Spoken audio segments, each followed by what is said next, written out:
वैशाली का जो लक्षवी गणराज्य है, कौन सा, किसका, वैशाली का। देखो वैशाली का लक्षवी जो गणराज्य है उसका जो गठन हुआ था वो 500 ईसा पूर्व हुआ था। देखो वैशाली का गणराज्य यानी जो लक्षवियों का वैशाली था, जो गणराज्य वैशाली है ना, वैशाली, ये जो था ये विश्व का प्रथम, ठीक है, विश्व का प्रथम गणराज्य था, ठीक है, विश्व का प्रथम गणराज्य था। और इसका जो गठन हुआ था, इसका जो गठन हुआ था वो कब हुआ था, आज से 500, ठीक है, 500 ईसा पूर्व यानी 500 वर्ष ईसा पूर्व में इसका गठन हुआ था, ठीक है। तो गणराज्य की बात हो गई। अब जो बात करेंगे, अब करेंगे हम इनके बाद में उन 16 महाजनपदों के बारे में। भाई मैंने आपको देखो पिछली वीडियो में भी जानकारी दी है ना कि 16 महाजनपदों की, देखो सबसे पहले मैंने क्या बताया था कि 16 महाजनपदों की जो जानकारी मिलती है वो बुद्ध ग्रंथ, ठीक है, अंगुत्तर निकाय, ठीक है, निकाय में जानकारी मिलती है। दूसरा, दूसरा भी बौद्ध ग्रंथ, बौद्ध ग्रंथ, ठीक है, तो किसमें, महावस्तु, दोबारा से एक बार रिपीट कर रहा हूं, ठीक है, महावस्तु में। और जैन ग्रंथ, जैन ग्रंथ कौन सा था, भगवती सूत्र में। क्या है इसमें, कितने हैं, 16 महाजनपदों की जानकारी। महावस्तु में कितनी है, 16 महाजनपदों की जानकारी। भगवती में कितनी है, 16 महाजनपदों की जानकारी। इन सभी में कॉमन है, ठीक है। लेकिन अब अंतर इसमें और इसमें अंतर, इसके तो 16 महाजनपद हैं और इसके जो 16 महाजनपद हैं इनमें से दो महाजनपद, दो दो दोनों के नाम अलग है, किसमें है, वो महावस्तु में है। कौन कौन से नाम, एक का नाम क्या है, शिवी, शिवी, और दूसरे का नाम क्या था, दर्शान, ठीक है, दर्शान। अब शिवी जो था उस समय क्या था, शिवी जो था राजपूताना या पंजाब राज्य था, ठीक है, पंजाब, या तो वो उस समय पंजाब था और या राजपूताना, ठीक है, राजपूताना, मैं मुंह जबानी बोल देता हूं। दर्शान का जो क्षेत्र था ये था मध्य देश, मध्य देश। तो क्या समझे आप लोग कि अंगुत्तर निकाय और महावस्तु में दो राज्यों का अंतर है।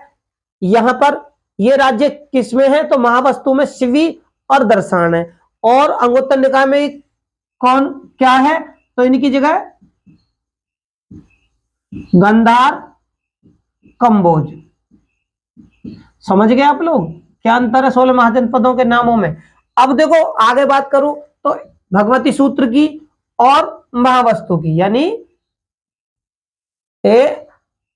ये इन दोनों के 16 महाजनपद इसमें भी और इसमें सबका नाम है, नामों में थोड़ा सा अंतर है, लेकिन इनमें से कुछ नाम ऐसे हैं जैसे काशी, कौशल, मगध, वज्जी, अवंती, है ना, ये क्या है, ये समान नाम है, यानी भगवती सूत्र में भी वो नाम है और अंगुत्तर निकाय में भी वो नाम है।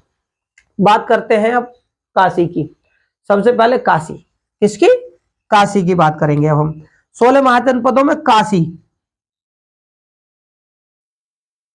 काशी जो क्षेत्र था ये क्या था उस समय, ये भी 16 महाजनपदों का, 16 महाजनपदों के अंतर्गत, यानी 16 थे तो उनमें से एक काशी भी था। अब इसके अगर मैं क्षेत्र की बात करूं, जो भाई काशी का जो क्षेत्र कहां पर था, तो ये जो था ये उत्तर में कहां था, ये जो क्षेत्र फैला हुआ था उत्तर में थी, उत्तर में तो वरुणा और दक्षिण में अस्सी नदी की बीच में, है ना। तो ये काशी का जो क्षेत्र की अगर मैं बात करूं, भाई 16 महाजनपदों में मैं बात कर रहा हूं कि भाई ये 16 महाजनपद कहां कहां पर थे, किस प्रकार से थे, ठीक है ना। तो काशी जो था वो उत्तर में वरुणा नदी, ये लिख देना क्योंकि पेपरों में ये पूछी जाती हैं, और दक्षिण में क्या था,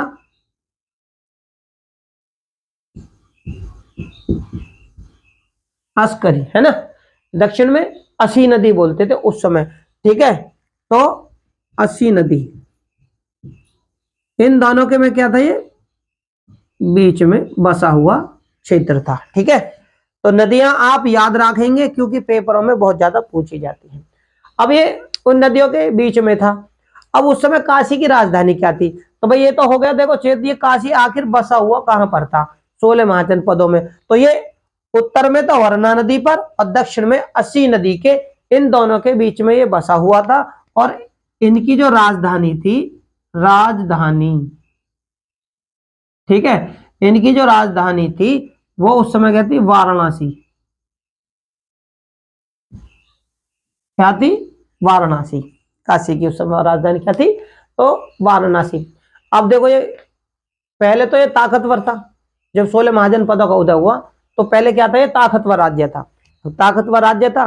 लेकिन बाद में इस पे क्या हुआ कि काशी पर कौशल का राजा, कौशल का राजा कौन था उस समय, तो भैया कंस था, है ना। तो देखो इस काशी पहले ताकतवर राज्य था वाकई में ही, तो कौशल का राजा कौन था, कौशल, ठीक है। कौशल का राजा था कंस, कौशल का राजा कौन था, कंस। कंस ने क्या करा, काशी पर आक्रमण किया, और आक्रमण क्या किया, इसको घुटनों पे ला दिया, घुटनों पे ला दिया, और इस तरीके से आप ये समझ लो अपने राज्य में मिला लिया, जीत लिया इसे। अब काशी को जीत लिया। अब काशी तो भैया कौशल में चला गया। काशी जो था, पहले क्षेत्र की बात करी 16 महाजनपदों की कि भाई, क्योंकि होता क्या है, इनका 16 महाजनपदों का उदय तो उत्तर वैदिक काल में हो गया था, लेकिन पूर्ण रूप से विकसित रूप में जो हम पढ़ते हैं वो 6ठी शताब्दी ईसा पूर्व में, यह 7वीं सदी के मध्य, जिसको हम 650 ईसा पूर्व का समय बोलते हैं, उनमें हम पढ़ते हैं। तो अब हम क्या पढ़ते हैं, 16 महाजनपदों का क्षेत्र। भाई ये 16 जो महाजनपद थे, कहां पर थे, किस प्रकार से थे, उनमें, ठीक है। अभी तो हमने केवल ये पढ़ जाना। अब हमने ये जाना कि भाई ये जो 16 महाजनपद थे, इनका क्षेत्र कहां पर था। आखिरकार काशी में किस प्रकार से राजा थे, किस प्रकार से राजाओं ने राज किया, ठीक है ना। तो लेकिन काशी में राज करने से पहले क्या हुआ कि कौशल के राजा ने, भाई इसके बारे में अगर हम पूर्ण रूप से जानकारी जुटाए, उससे पहले ही कौशल के राजा था कंस। कंस ने क्या किया, इस पे आक्रमण किया और इसे जीत लिया, अपने में मिला लिया। अब काशी के राजा तो भाई इस पे आक्रमण किया। अब बात करें इसके राजा की, तो काशी का जो राजा था, राजा, इसका राजा कौन था,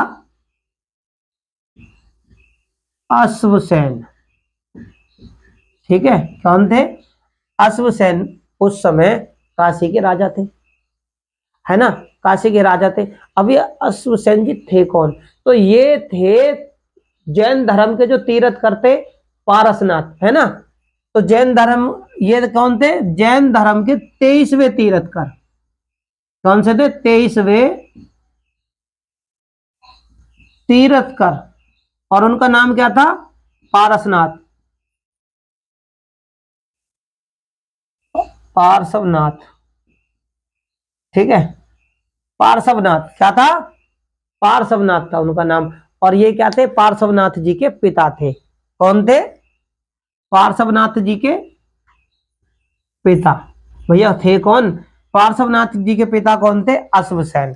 और ये किसके राजा थे, तो काशी के राजा थे। काशी का क्षेत्र कहां पे है, वरना नदी उत्तर में, दक्षिण में अस्सी नदी के बीच में, राजधानी वाराणसी। लेकिन क्या हुआ, इस पर कौशल का राजा थे कंस, उन्होंने आक्रमण किया, और आक्रमण करने के बाद में क्या करा, इस क्षेत्र को अपने साम्राज्य में मिला लिया। अब इसके बाद में 16 महाजनपदों के अगर क्रम में आगे बढ़े, तो आगे बढ़ने पे हम कौन से राज्य को पाते हैं, क्योंकि कौशल को, ठीक है। अब कौशल को हम पाते हैं, तो कौशल के बारे में, इसके क्षेत्र के बारे में अगर हम चर्चा करें, तो देखो इसका जो आधुनिक, इसका जो क्षेत्र था, आज का आधुनिक क्षेत्र इसका बोलूं तो वो अवध, फैजाबाद, है ना। किसका था, कौशल का राज्य कौन सा था। आज मैं अगर बात करूं तो कोष्टक में लिख दूं, एक तो अवध का क्षेत्र, अवध का क्षेत्र मतलब अवध,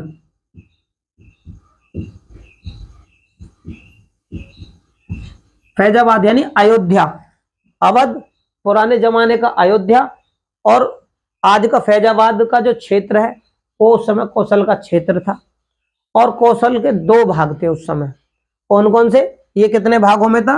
ये तो मैंने बताई आपको क्षेत्र की बात, ठीक है। अब ये दो भाग थे इसके, इसके कितने थे? दो भाग, ठीक है। इसके दो भाग थे। और दो भाग कौन कौन से थे उसके बारे में अगर जाने तो देखो, एक भाग सरयू नदी के उत्तर में था, ठीक है ना। इसका एक भाग क्या था? इसके दो भाग थे, तो एक भाग था सरयू, सरयू नदी के, सरयू नदी के किसके? उत्तर में, ठीक है। और दूसरा भाग कहां पर था? एक था उत्तरी कौशल और दूसरा क्या था? दक्षिणी कौशल, है ना, है ना। तो उत्तरी कौशल था, एक तो उत्तरी, उत्तरी कौशल, ठीक है। और इसकी अब राजधानी, भाई देखो उत्तरी कौशल था राज्य और इसकी राजधानी, इसकी राजधानी कौन सी थी? तो इसकी जो राजधानी थी वो थी श्रीवस्ती। क्या थी? उत्तरी कौशल की राजधानी थी श्रीवस्ती, श्रीवस्ती। अब श्रीवस्ती का क्षेत्र की अगर मैं बात करूं तो भैया इस क्षेत्र कहां पर फैला हुआ था, ये भी तो है। तो बहराइच और गोंडा की सीमा का क्षेत्र है ना इसका, है ना। तो बहराइच, आज का आधुनिक बहराइच और गोंडा, और इनके पास में है ना सेहत और मेहत, ये सेहत मेहत नाम से एक जगह है, ठीक है। श्रीवस्ती की पहचान किससे होती है? आज के आधुनिक क्षेत्र जो कि गोंडा, बहराइच और गोंडा का सीमावर्ती क्षेत्र और सेहत मेहत क्षेत्र से इसकी पहचान की जाती है। अब देखो इसके बाद की अगर मैं बात करूं, है ना, तो बाद में इसकी जो राजधानी कौन सी बनी थी? बाद में इसकी राजधानी बनी थी अयोध्या, है। कौन सी बनी थी? अयोध्या। और अयोध्या का दूसरा नाम क्या है? साकेत, ठीक है ना। बाद में यहां लिख दूं, एक तो देखो मैंने आपको बताया कि इसके दो भाग थे, एक तो था उत्तरी, और उत्तरी भाग की जो राजधानी थी उत्तरी कौशल की वो थी श्रीवस्ती, और श्रीवस्ती का जो आज का आधुनिक समय है वो है बहराइच गोंडा और उसका सीमावर्ती क्षेत्र, और उसके पास में उसके नजदीक क्या है? एक सेहत मेहत नामक स्थान है, उसे श्रीवस्ती के नाम से जाना जाता है। अब इनकी बाद में जो की बात करूं तो देखो बाद में इसकी राजधानी क्या बनी थी? अयोध्या, है ना। यहां लिख दूं बाद, बाद में, बाद में कौशल की राजधानी क्या बनी थी? ठीक है, अयोध्या। कौन से बन गई? अयोध्या, यानी कि बाद में राजधानी बनती थी। और अयोध्या को इस नाम से भी जाना जाता है भैया, अयोध्या को देखो साकेत नाम से भी, है ना, साकेत के नाम से भी जाना जाता है, ठीक है। आप कह सकते हैं कि साकेत भी राजधानी थी। अब बात करते हैं इसके दूसरे भाग की। भैया दूसरा भाग क्या था? एक भाग तो था उत्तरी कौशल सरयू नदी के किनारे पर, दूसरा भाग क्या था? दक्षिणी कौशल। अब जो बताई मैंने आपको पहले उत्तरी भाग की कहानी बताई कि भाई किस प्रकार से राजधानी उस समय कौशल की थी। अब दक्षिणी की अगर मैं बात करूं तो इसकी थी कुशावती। क्या थी? दक्षिणी कौशल की राजधानी, दक्षिणी कौशल की राजधानी, तो दक्षिणी कौशल की राजधानी थी, ये भाई आपने ना राजधानी याद करनी पड़ेगी क्योंकि पेपरों में बहुत ज्यादा पूछे जाते हैं।